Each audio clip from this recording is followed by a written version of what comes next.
തയ്യാറാക്കിയിരിക്കുന്നത് ഒരു വെറൈറ്റി ആയിട്ട് നല്ല ടേസ്റ്റി ആയിട്ടുള്ളൊരു പായസമാണ് കേട്ടോ. പഴം വെച്ചിട്ടാണ് ഈ ഒരു പായസം തയ്യാറാക്കിയിരിക്കുന്നത്. പാൽവാഴക്ക എന്നൊക്കെ പറയൂ കേട്ടോ. അപ്പോൾ ഇതെങ്ങനെയാണ് തയ്യാറാക്കിയിരിക്കുന്നത് എന്നുള്ളത് വീഡിയോ സ്കിപ്പ് ചെയ്യാതെ മൊത്തത്തിൽ കണ്ടു നോക്കൂ കേട്ടോ. അപ്പോൾ നമുക്ക് വീഡിയോയിലേക്ക് കിടക്കാം. അപ്പോൾ അതിന് വേണ്ടിയിട്ട് ഞാനൊരു ഗ്ലാസ് വെള്ളം ഒഴിച്ച് കൊടുക്കുന്നുണ്ട്. ആദ്യം തന്നെ ഞാൻ ചവ്വരി വേവിച്ചെടുക്കാനായിട്ടാണ് ഈ വെള്ളം ഒഴിച്ച് കൊടുക്കുന്നത്. ചവ്വരി ഞാനൊരു അരമണിക്കൂർ കുതിരാൻ വെച്ചിട്ടുണ്ടായിരുന്നു കേട്ടോ. കുതിർന്നതിന് ശേഷം നമ്മൾ കുക്ക് ചെയ്യുകയാണെങ്കിൽ പെട്ടെന്ന് തന്നെ കുക്കായി കിട്ടും. അപ്പോൾ അതുകൊണ്ടാണ് ഒന്ന് കുതിർന്നതിന് ശേഷമാണ് ഇത് കുക്ക് ചെയ്തെടുക്കുന്നത്. അപ്പോൾ ഈ ഒരു പാനിലേക്ക് ഇട്ട് കൊടുക്കുന്നുണ്ട്. അപ്പോൾ നമുക്ക് കുക്കറിലൊന്ന് കുക്ക് ചെയ്തെടുക്കണ്ടല്ലോ. അപ്പോൾ അതിന് വേണ്ടിയിട്ടാണ് ഒരു 2 ടേബിൾ സ്പൂൺ ചവ്വരി ഞാൻ എടുത്തിട്ടുണ്ടായിരുന്നു. അപ്പോൾ ഇതിലേക്ക് ഇട്ട് കൊടുത്തിട്ട് നല്ല രീതിയിലൊന്ന് കുക്ക് ചെയ്തെടുക്കുന്നുണ്ട്. അപ്പോൾ ഇത് കുക്കായി കിട്ടിയെന്ന് അറിയണമെങ്കിൽ ഇപ്പോൾ ഈ സമയത്ത് ഒരു വെള്ള കളറാണല്ലോ. അപ്പോൾ കുക്കായി കിട്ടുന്ന സമയത്ത് ഇതൊരു ട്രാൻസ്പെറൻറ്റ് ആവും കേട്ടോ. ആ സമയത്ത് നമുക്ക് കറക്റ്റായിട്ട് കുക്കായി എന്നുള്ളത് അറിയാം. അപ്പോൾ ഇതാ ഈ ഒരു ഭാഗത്തിനായി കിട്ടിയിട്ടുണ്ട് കേട്ടോ. ഈ സമയത്തൊരു 1/4 ഭാഗം കുക്കായിട്ടുണ്ട്. അപ്പോൾ ഞാൻ ഈ സമയത്തിന് പാൽ ഒഴിച്ച് കൊടുക്കുകയാണ് ചെയ്യുന്നത്.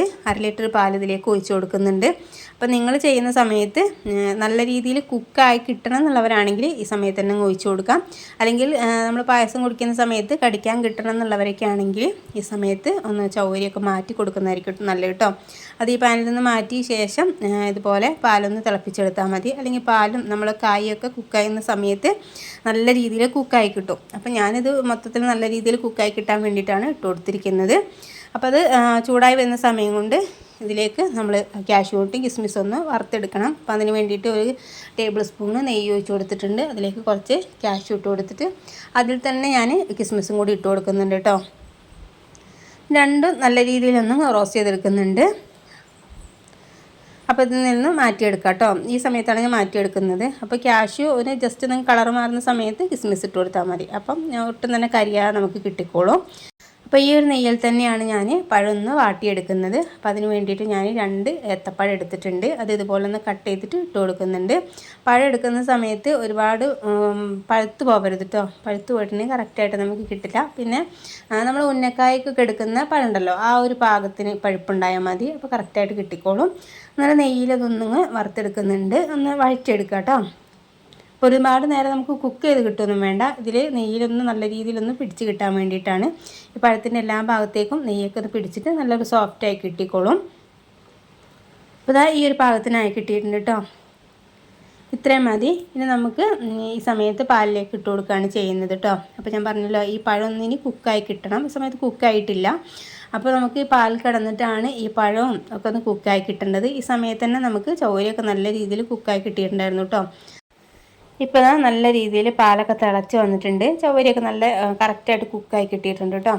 ഈ സമയത്ത് നമ്മൾ നെയ്യിൽ വാട്ടി വെച്ചിരിക്കുന്ന പഴം ഇട്ട് കൊടുക്കുക. എന്നിട്ട് അതിന് ആവശ്യമുള്ള പഞ്ചസാര ഇട്ട് കൊടുക്കുന്നുണ്ട്. എന്നിട്ട് അതിൽ നല്ല രീതിയിലൊന്ന് മിക്സാക്കി കൊടുക്കാം. മധുരമൊക്കെ നിങ്ങൾക്ക് എത്രയാണോ വേണ്ടത് അത്രയും ചേർത്ത് കൊടുക്കാവുന്നതേ ഉള്ളൂ. അപ്പോൾ ഞാൻ 5 ടേബിൾ സ്പൂൺ പഞ്ചസാര ഞാൻ ഇട്ട് കൊടുക്കുന്നുണ്ട്. എന്നിട്ട് നല്ല രീതിയിലൊന്ന് മിക്സാക്കി കൊടുത്തിട്ട് പഞ്ചസാരയൊക്കെ ഒന്ന് മെൽറ്റായി കിട്ടണമല്ലോ. അപ്പോൾ ഇതുപോലെ ഒന്ന് ആയി കിട്ടിയിട്ടുണ്ട്. ഇനി നമ്മൾ ഇട്ട് കൊടുത്തിരിക്കുന്ന പഴം ഒന്ന് കുക്കായി കിട്ടട്ടെ. അപ്പോൾ ഒരുപാട് കുക്കായിട്ട് ഉടഞ്ഞ് കിട്ടേണ്ട കാര്യമൊന്നുമില്ല കേട്ടോ. ഒന്ന് കുക്കായിട്ടൊന്ന് സോഫ്റ്റായി കിട്ടിയാൽ മാത്രം മതി. അപ്പോൾ ഈ സമയത്ത് നല്ല രീതിയിലൊന്ന് തിളച്ച് വന്നിട്ടുണ്ട്. ഇപ്പോൾ കറക്റ്റായിട്ട് കുക്കായി കിട്ടിയിട്ടൊക്കെ ഉണ്ട് കേട്ടോ. ഈ സമയത്ത് അതിലേക്ക് ഒരു ഫ്ലേവറിന് വേണ്ടിയിട്ട് ഏലക്കായ പൊടിച്ചതാണ് ചേർത്ത് കൊടുക്കുന്നത്. ഏലക്കായ പൊടിച്ചത് കയ്യിലില്ലെങ്കിൽ വാനിലയുടെ എസൻസ് ആണെങ്കിലും ചേർത്ത് കൊടുക്കാം കേട്ടോ. ഏതെങ്കിലും ഒന്ന് മസ്റ്റായിട്ട് ചേർത്ത് കൊടുക്കണം. ഒരു ഫ്ലേവറിനും കാര്യങ്ങളും മുന്നിട്ട് നിൽക്കണമല്ലോ. അപ്പോൾ അതിന് വേണ്ടിയിട്ട് ഞാൻ ഏലക്കായ പൊടിച്ചത് ചേർത്ത് കൊടുത്തിട്ട് ഒന്ന് മിക്സാക്കി കൊടുത്തിട്ടുണ്ട്. ഇനി നമുക്ക് ഫൈനലായിട്ട് നെയ്യിലൊന്ന് വറുത്ത് വെച്ചിരിക്കുന്ന കാഷ്യൂം കിസ്മിസും ഇട്ട് കൊടുത്താൽ മാത്രം മതി. അപ്പോൾ ഇത്രയേ ഉള്ളൂ. പെട്ടെന്ന് തന്നെ നമുക്ക് തയ്യാറാക്കി എടുക്കാനായിട്ട് കഴിയുന്ന ഒരു സിമ്പിളായിട്ടൊരു ടേസ്റ്റി ആയിട്ടുള്ളൊരു റെസിപ്പി തന്നെയാണിത്. അപ്പോൾ നിങ്ങളിതൊന്ന് ട്രൈ ചെയ്ത് നോക്കിയിട്ട് ഫീഡ്ബാക്ക് അറിയിക്കാൻ മറക്കരുത്. ഫാമിലി ഫ്രണ്ട്സിനൊക്കെ ഒന്ന് ഷെയർ ചെയ്യാനും പിന്നെ സബ്സ്ക്രൈബ് ചെയ്യാതെ കാണുന്ന കൂട്ടുകാരുണ്ടെങ്കിൽ ഒന്ന് സബ്സ്ക്രൈബ് ചെയ്ത് സപ്പോർട്ട് ചെയ്യുകയും ചെയ്യണേ. ആ തൊട്ടടുത്ത് കാണുന്ന ബെല്ലൈക്കണും കൂടി ഒന്ന് പ്രസ് ചെയ്താലാണ് ഞാനിടുന്ന പുതിയ പുതിയ വീഡിയോസൊക്കെ നിങ്ങൾക്ക് നോട്ടിഫിക്കേഷൻ കിട്ടുകയുള്ളൂ. അപ്പോൾ നമുക്ക് പുതിയൊരു വീഡിയോ ആയിട്ട് വീണ്ടും കാണാം. Okay, thank